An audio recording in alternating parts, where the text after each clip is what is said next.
تبع مخان حتيات انت خوين دما صدق يترفو ياس انت لي يخنمو اوش طارات كلي كازنا خطكس ሁላችን ይሁን ብለናል ባህራይል አቋቁመናል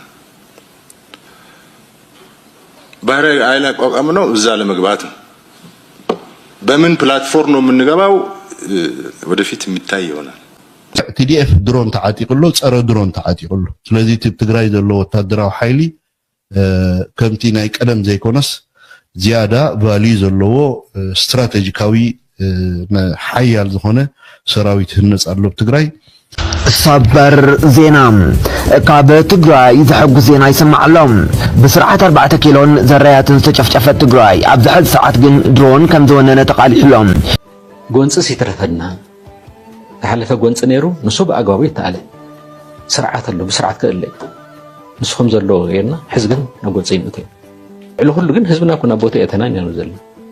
شعبية تجمرت أمدو هاتنا خيرنا كنقتلوا إنا خبر ما خلايكم تحوحات وسنلون لايت انترتينمنت فيديو فطار خلت غزي 5 زرا بعد حناني لي خجمره مغنياتو كابزن تحت زلو كله والقاوت انتاني يخون سلازي زلو جيجا ناتي جيجاي صبون تخوين دما زدليكم على علولو بغندنا زخدال زغبرنغن حزبي ببرار ورخي شغل مهورات تاريخن بوليتيكان توكيسه قسن مبال زاكلي ጉዳይ ቀይሕ ባህርን ምንታይ ኣብ ሰዓት ክላዓል ተደልዩ ኢልና ንጀምር ከም ዝፍለጥ ኣብ ኢትዮጵያ ኺኖት በብመዓልቱ ዝቃየር ዘሎ ፖለቲካዊ ክስተት ኣብ ጉዳይ ቀይሕ ባህሪ ሓሊፉ ተኽታኹ ኣሰራት ዘለዎ መግለጺታት ክወፅእ ጸኒሑን ኣሎን እዚ ሕጂ ብቐዳማይ ሚኒስተር ኢትዮጵያ ዝወፀ መግለጺ ኸ ንታሪኻዊ ሓቅታት ክልቲኡ ህዝብታት ዝወስድ ፍጻሜ أقدمون حتى ناتنا إيرترا واقع داغا زوت مجلسي بمجد أفنيا مينستر قدات وصاي إثيوبيا نبر أمباسادر دينا مفتت سميع من بارو يذكر حزب إيرترا أنا تبخبيد واقع زمصونا تنتو أنفوتون مشواي استجبر حقنا أبجزي وجبوز خونا من الله شرخيبو مهت أمير السعن كابو زيف الله مجلس حجي برأس مريحنا السلف بالتجنا كم مفتن تتعارنت إيرترا كل دمس تسميع له علاماتاتن زرزراتن تزقرب مجلسي كمزي إثيوبيا مساخت بحر ترخبوا المجد هاسو تبل كمزلا أبستفل على يقات أميتات لعلوت حلفت إثيوبيا قلت سني حمالو أقدمون قدامي مينستر إثيوبيا بعشران شعاتن حملة عشران سلستن مس أوفرتن نقادو نابز كايدو وعلا أقداس النت ودبات كتبا وعبيت إثيوبيا متقاسير السعن أبتستقايد أخيبا قدامي مينستر هقرو نقرب أقلقلوت ودب تخفلو زلا واقا أزي خمزي واتب مقلات نزن محسون بدبلوماسيا ومجدي أدلاي زخون سرح كم زكايدن مس منجست إيرترا جيبوتي سوما لابز قداي زتوكر زرب كم زقبر مقلاتو يذكر كم قتلتان عايز مقلتي قداي مينستر إثيوبيا بعسرت 4 تقمت 10 سلستن مس أبالات بارلاما بزكايدو بناي ماي فلسفنا جميرو بناي جيوغراف جيغاز تزازة مركب أب قداي كيح بحر زتوكر مزارب خوين زولو زعباي أب تزكايدو أخي باب مجمريا لك أون تأكي بخبكع بتاب شابعي كفل ممهر من نياز مهرانا ماين طقمونا قداسنتونا بعلتها وهيوت ودسب بسنة فلتتها ومداي زبليو كمست فتينو بعلم لا يالو ساينتستوች ውሃን ለማወቅ የሚጥሩ እንጂ ውሃን አውቀው የጨረሱ አይደሉም እኔ ደግሞ ውሃ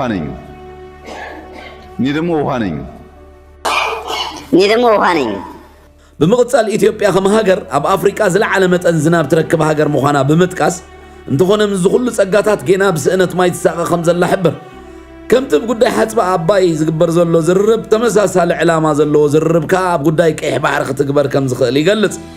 كن محجب قداي كيح بحر العيل كام زراب كم نوري خرقت انيحو إلو يقتل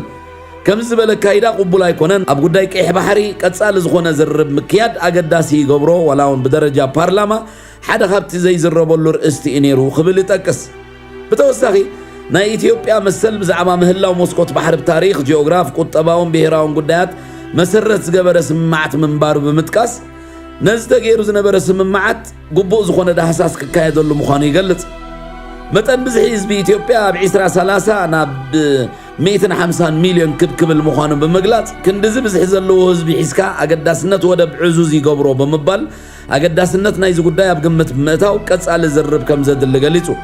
أب عالم 4 هاجرات مساخت بحر زي بلن كهلوان كلوا كابزين أب أفريقيا 10 هاجرات ركبان يكون نبر متن بزح حزبنا يزن هاجرات مس إثيوبيا خم معرار خم زي كإلن بزمن صر حتى مسكوت بحرن إثيوبيا وسان مخانو خرد فتن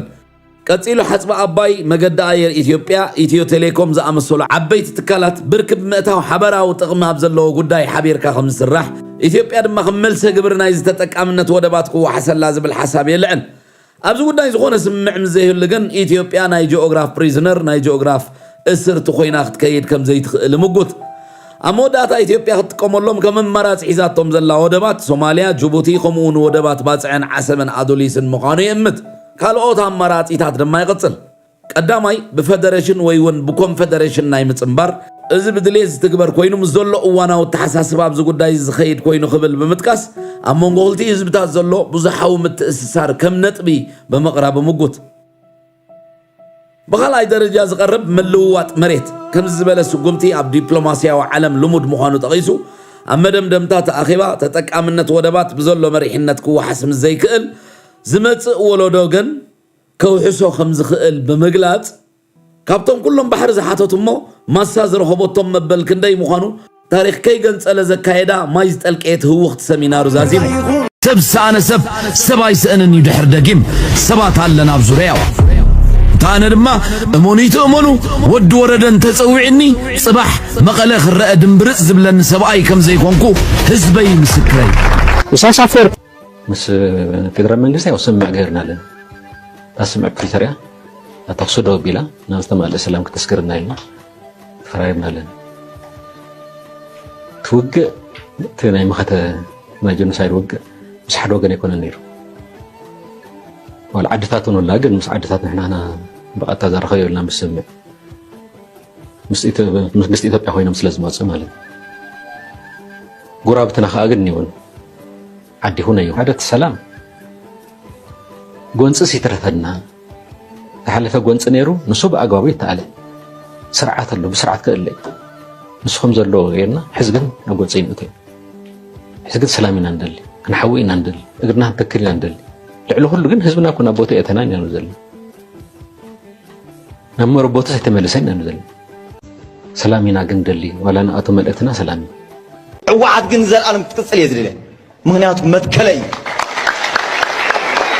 علامة قال سناهم بهم يخص صغير هو حزبال قال سي هو حترايكو كويانا يو أما هو إنه قال سيو بدمي تتوكيو بقليلو يكون النوزيو قانقا بحلي كبري وتوفيتاتنا ولهم حزاز مسات وجبيا تودو سقطه فيدل مريحنت ግን ከቀቀለው ዘይ ሆነ እንተወይና ብላካ አነ ይخنረኩም ዶ ነዚ ህዝብ እዚ ናቆሰለ ዝቅጽል መሪሕነት ተጠቁለሉ ብርሃነ ኃጢአት የብሉን ኃጢአቱ ሓንቲያ ንሳ ድማ ተባዕ ምዃንያ ተባዕ ምዃን ኃጢአት እንተኮይን ድማ ጽድቂ ይትረፎ ሰብ ሰአነ ሰብ በገዛዕ ሐሞቱ ምስ ሰብ ተራኺብሉ ሎሚ ንትግራይ 3 ሚሊዮን ሓገዝ ዝህቡ ሰባት ሒዙላ መጺል ሰብ ሰአነ ሰብ ሰባይ ስእንን ይድሕር ደጊም ሰባት ኣለና ኣብ ዙርያው ታነ ድማ እሞኒቱ እሞኑ ወድ ወረደን ተጸውዕኒ ጽባሕ መቐለ ክረአ ድምብርጽ ዝብለን ሰብኣይ ከም ዘይኮንኩ ህዝበይ ምስክረይ አንቱም ኢሳያስ ይልይኽዎ ትብሉ ግና መልሰይ ኖ ኢሳያስ እንተልይኹንሞ ኣብ ውሽጢ 4 ኪሎ ካዝና ክትኩስ 4 ነጥቢ أنتم نزخيد سلام إرتراويان أبي كي ورم سلز فرحيهم أبقيسهم موت بلو دما حنت حق خنقركم أفوكابيلار بريزيدنت إيساياس أفوركي فرحت بالقال يلان أبسلس تشح أفو مزات تقتيرو تشارق مسنابس شوماز منات المراحي إزلن سلازي صمدو سلام كغتسلي سلام أبزغلتي وزبتات كسفني نخينات بسلام كنسعروينا إزد ما قالي قالهم زيت المصابات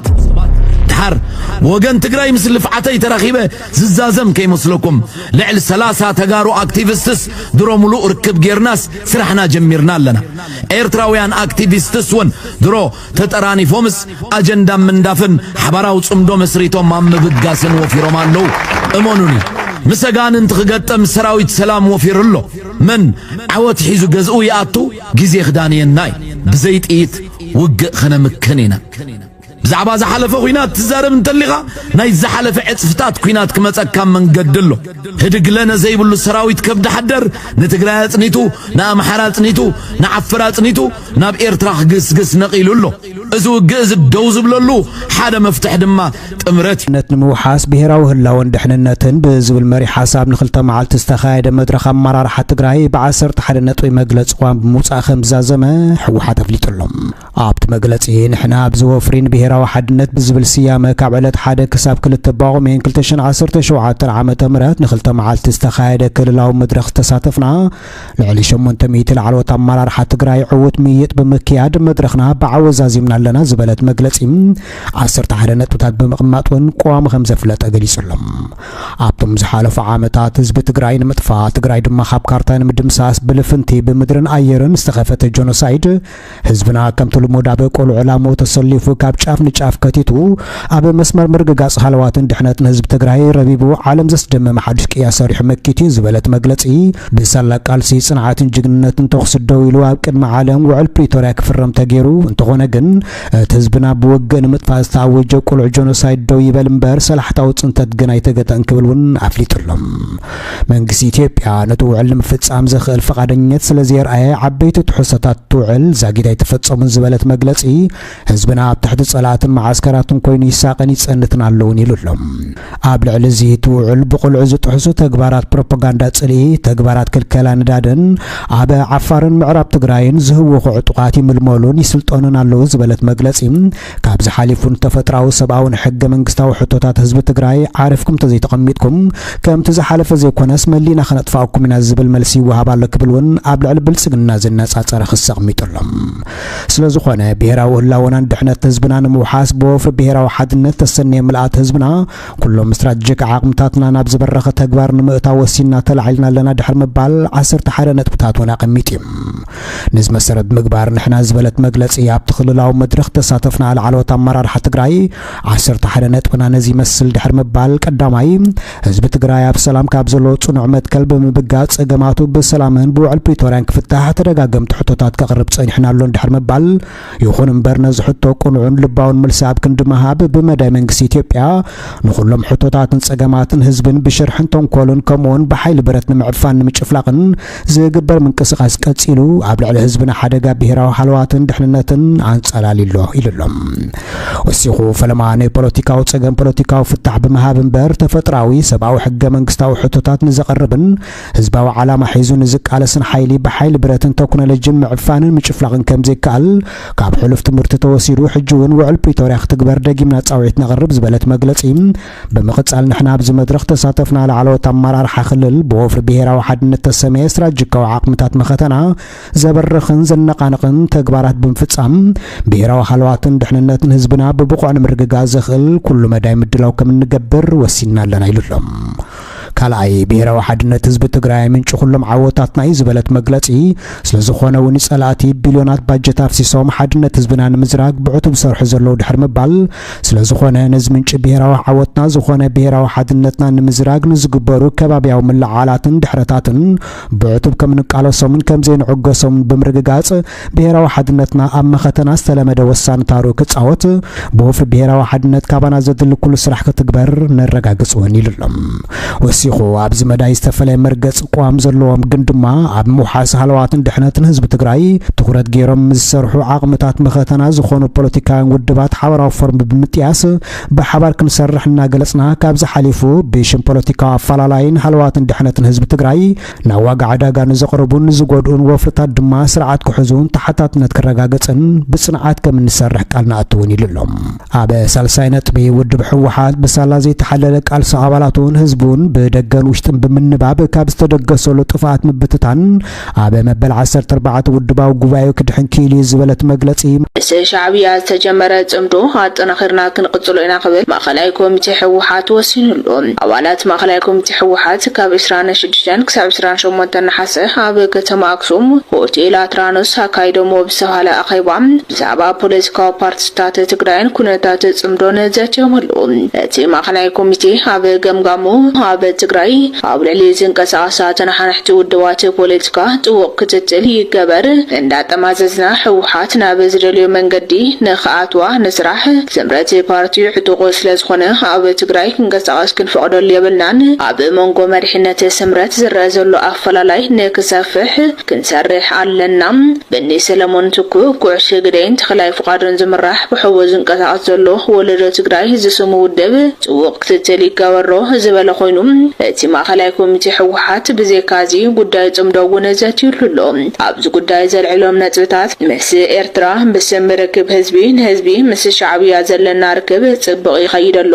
ሕወሓት እውን ብውሽጢ ሓገዝና ገበረት እያ ብጀነራል ታደሰ ዝምራሕ ጊዜያዊ ምምሕዳር ትግራይ ንጽምዶ ኣይሕግዝን ኣይድግፍን ዘሎ ጽምዶ ምስ ሻዕብያ በዋናነት ጌታቸው አሰፋ ክመርሖን ወድም ቤቴን መንጀሪኖን ድማ ሓገዝቲ ኮይኖም ክንቀሳቀሱ በሙሉእ ድምፂ ወሲኖም ኣለዉ ጸላእትን ምስ ጎረባብትና ዝኾኑ ህዝቢ ኣምሓራ ዓፋርን ሱዳንን ከምኡ ድማ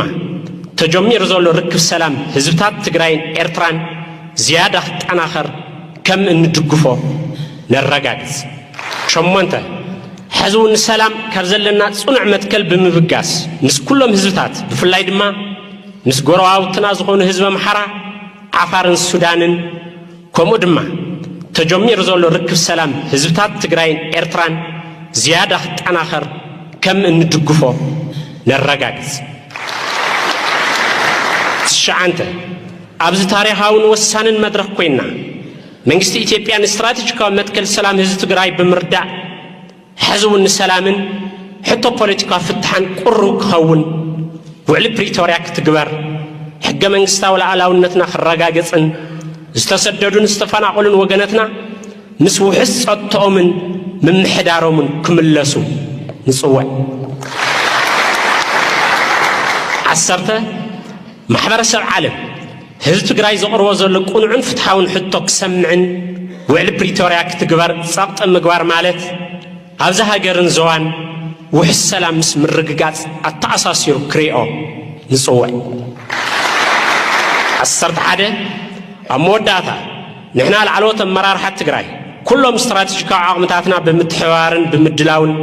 ስቃይ ህዝብና ክሓጽር ካብ ዝገጢምዎ ዘሎ ሓደጋ ብሄራዊ ህላውን ድሕንነትን ወፂኡ ናብ ቀጻሊ ውሕስን ርህውን ባህግታቱ ክሰጋገር ናይ ምግባር ሕጋዊ ታሪኻውን ሞራላውን ግቡእ ከም ዝተሰከምና ንኣምን ስለ ዝኾነ እውን በዚ ኣውጅናዮ ዘለና ወፍር ብሄራዊ ሓድነት ብሄራዊ ሃለዋትን ድሕንነትን ህዝብና ንምርግጋጽ ለይትን ቀትርን ብጽንዓትን ጅግንነትን ከም እንቃለስ ቃል ንኣቱ ብሄራዊ ሓድነት ንምሓስ ብሄራዊ ህላውን ድሕንነትን ትግራይ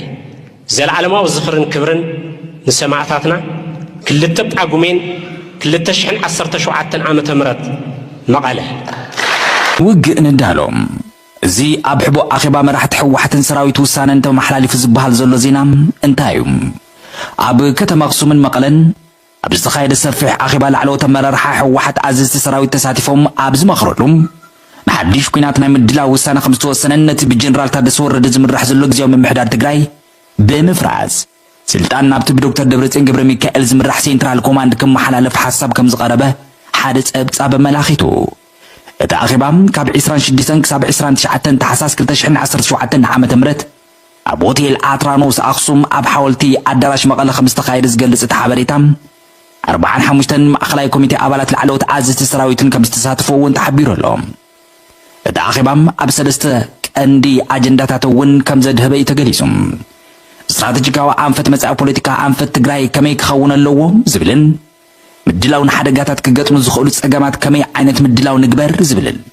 ዝምድና ምስ ጎረባብቲ ሓይልታትን ዘሎ ርክብ ጽምዶኸ እንታይ ይምሰል ዝብሉን እዮም። ካብቲ ኣብቲ ኣኼባ ዝቐረበ ሓሳብ ነቲ ቀንዲ ኣቓልቦ ሳሕበ ድማ እቲ ብጀነራል ታደሰ ወረደ ዝምራሕ ጊዜያዊ ምምሕዳር ትግራይ ክፈርስ ኣለዎ ዝብል ነጥቢ ምዃኑ እዩ።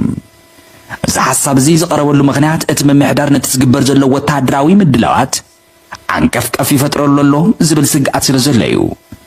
በዚ መሰረት እቲ ምምሕዳር ፈሪሱ እቲ ብዶክተር ደብረጽዮን ገብረ ሚካኤል ዝምራሕ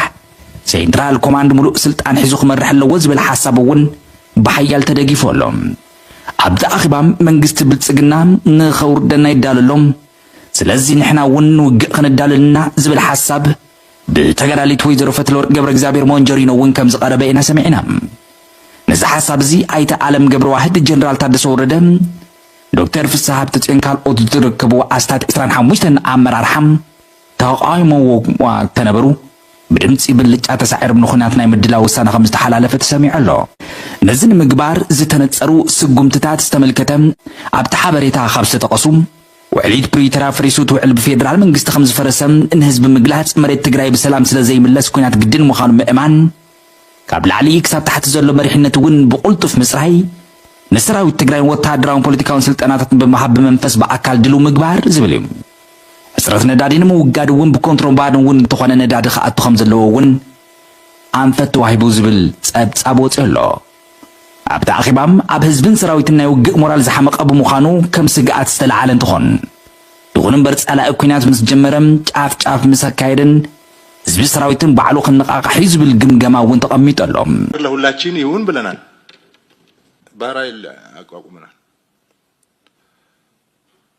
بارايل أقوامنا وزال مقباتن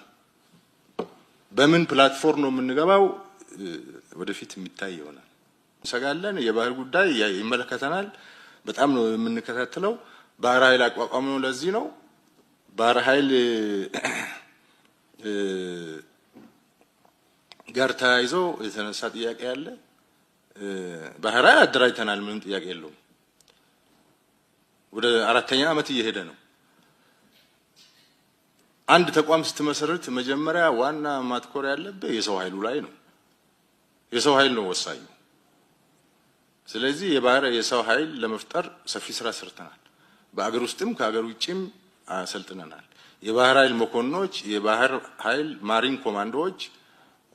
የባህር ኃይል የቴክኒክ ሰዎች የባህር ኃይል አዛዦች ፈጥረናል እና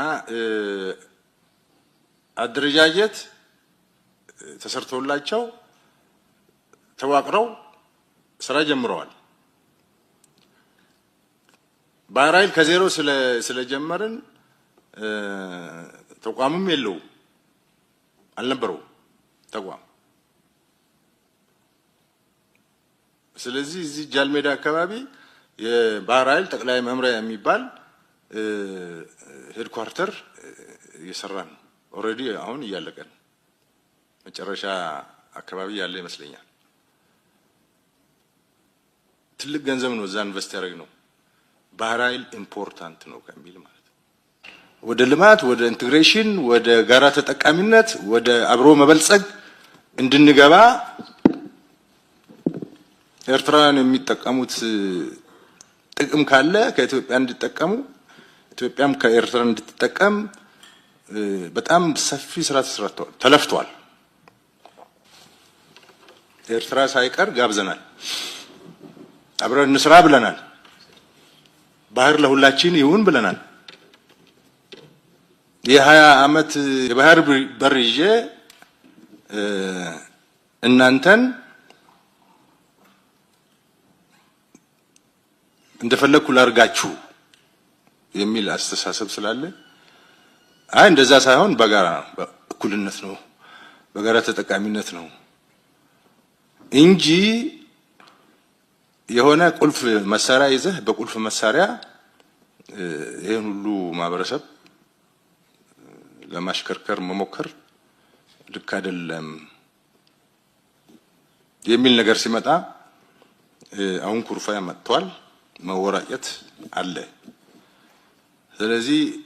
በጣም አስቸጋሪ የነበረ የኤርትራ ነው የኤርትራ ጋር እንኳን ለመስራት ሰፊ ስራና ልፋት ተለፍቶ ጥሩ የሚመስል ነገር ከመጣ በኋላ ያ ወደ ኋላ ተመልሷል ከጅቡቲ ጋር ምንም ችግር የለንም እየሰራን ነው በጣም ነው የምንሰራው በጅቡቲ ደህንነትም በየብስም ስለምን ዋሰን በየብስም አብረን እየሰራን ነው አንዳንድ ሚዲያዎች ግን የሁለቱ ሀገሮች ግንኙነት በጣም ለማጠልሸት ይሞክራሉ እንደዛ አይደለም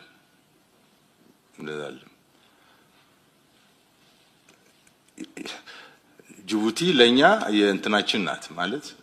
መውጫ መግቢያችን ናት አሁን ባለው ሁኔታ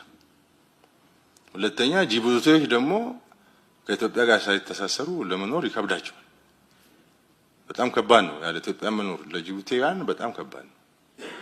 ስለዚህ ሁለታችን እንፈላለጋለንና አብረን እንሰራለን። መከላከያም ከጅቡቲ መከላከያ ላይ ጋር ውል አለው፣ ስምምነት አለው፣ ኤምኦዩ አለው። አብሮ ይሰራል በሰላም ጉዳይ፣ በሌሎችም የድንበር ዘለል ጉዳዮች ላይ አብሮ ይሰራል። ሰበር ዜና ካብ ትግራይ ዝሕጉስ ዜና ይሰማዓሎም። ብስርዓት 4 ኪሎን ዘራያትን ዝተጨፍጨፈት ትግራይ ኣብ ዝሕዚ ሰዓት ግን ድሮን ከም ዝወነነ ተቃሊሕሎም። ብኻልእ ገጽ መንግስቲ ፌደራል ህዝቢ ትግራይ ንምስኳን ሓደሽቲ ድራማታት ምድላው ጀሚሩ ከም ዘሎ ተቃሊዑ። ቲዲኤፍ ድሮን ተዓጢቅሎ ፀረ ድሮን ተዓጢቅሎ። ስለዚ ትግራይ ዘሎ ወታደራዊ ሓይሊ ከምቲ ናይ ቀደም ዘይኮነስ ዝያዳ ቫልዩ ዘለዎ ስትራቴጂካዊ ሓያል ዝኾነ ሰራዊት ህነፅ ኣሎ ትግራይ። እዚ ሰራዊት እዚ ናይ ትግራይ ድህነት ድማ ምስ ማንም ሓይሊ ኩናት ገለን ምውላዕ ዘይኮነ መጻኢ ዕድል ናይ ትግራይ ዝውስን ሰራዊት እዩ። መጻኢ ትግራይ ዝውስን ሰራዊት እዩ ማለት እዩ። ኣብ መጻኢ ትግራይ ብዙሕ ኮንሰፕት ኣለው፣ ብዙሕ ሓሳባት ኣለው። ብወገን ኢትዮጵያ ኣለው፣ ብወገን ኤርትራ ኣለው፣ ብወገን ኣምሓራ፣ ብወገን ዓፋር ዝለዓል ሕቶታት ኣሎ። እዚ ሕቶ እዚ በብመድረኹ ዝምለስ ሕቶ እዩ። ግን ዝዓበየ ነጥቢ ንዓና እንታይ እዩ? ኣብ ትግራይ ዘሎ ቲዲኤፍ ዝበሃል ሓይሊ ካብቲ ናይ ሕወሓትን ካልኦትን ሓይሊ ነፃ ኮይኑ እቲ ናይ ምግባር ዓቕሙ ሓይሉ ብዘመናዊ ኣፅዋር ይዕጠቕ ምህላው ኣት ደ ሴም ታይም ድማ ናይ ትግራይ ሓይልታትን ናይ ኣምሓራ ሓይልታትን ኮኦርዲኔት ገይሮም ንናይ ፌደራል መንግስቲ ዓቕሚ ምድኻም ጥራይ ዘይኮነ ፌደራል መንግስቲ ብካልእ ንዝደልዩ ነገራት ኣብ ምዕጋድ ድማ ዓብ ተራ ኣለዎ። እቲ ኮመንት ሓሳብ ተዳ ተረዲእኩም ላይት ኢንተርቴይንመንት